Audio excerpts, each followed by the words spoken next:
acompanhado a, aspas, polêmica que o Glenn Greenwald suscitou aí com relação de liberdade de expressão, criticou o trabalho do Alexandre de Moraes, e ontem, inclusive, teve um debate interessante entre o Glenn e o jornalista da Folha de São Paulo, que agora me escapa o nome, estava lá Patrícia Campos Melo também, mediando, enfim, é um debate. Eu queria saber o que você pensa a respeito disso, porque o Glenn, né, acaba se posicionando, e a posição dele é respeitável, porque ele é um jornalista que tem a respeitabilidade, inclusive internacional, no sentido de dar razões para alguns extremistas de direita que dizem que estão sendo violados no direito de se manifestarem. O que você acha?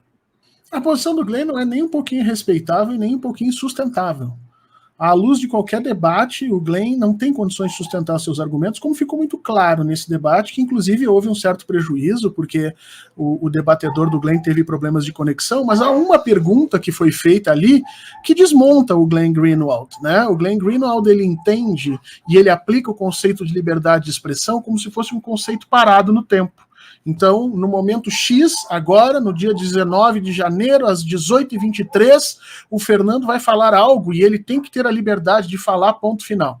No dia 19, às 21 horas, o Fernando vai falar outra coisa e ele novamente tem que ter liberdade para falar. Quando, na realidade, a ideia de liberdade de expressão, ela precisa ser contextualizada.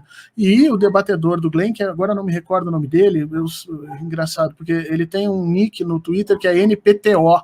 Não, e ele acabou de publicar um livro sobre o PT. É um cara um cara super conhecido, mas eu me perdi o nome dele. Daqui a pouco aparece aí. Ele fez uma pergunta para o Glenn que deixou o Glenn de calças curtas, né? E que eu achei fantástica. Assim. Ele pergunta para o Glenn assim: Glenn, até que dia lá da década de 30, no século 20, você acharia que o discurso de Adolf Hitler teria que ter liberdade de agir, ser ouvido? Até que dia e que mês você acha que ele poderia realmente ser ouvido? E é isso que é importante colocar. Celso Rocha de Barros. Celso Rocha de Barros, isso. E essa pergunta é uma pergunta extremamente importante, porque ela lança luz àquilo que é importante, que é o contexto. Conde, uma questão são discursos extremistas dentro de uma sociedade sadia, com instituições funcionando e com a respeitabilidade máxima do processo democrático. Esse é um cenário. E que ainda assim eu acho que a ideia de liberdade de expressão não é plena. Mas outro cenário completamente diferente é um país convulsionante como nós estamos tendo, recém-saído de um processo brutal de uma eleição que foi totalmente fraudada por Bolsonaro e ainda assim ele perdeu, depois enfrentar um enorme de um golpe de Estado e a gente vê um norte-americano que simplesmente parece desconhecer a palavra contexto, vir aqui e ficar defendendo que golpistas e fascistas tenham liberdade de falar e serem ouvidos.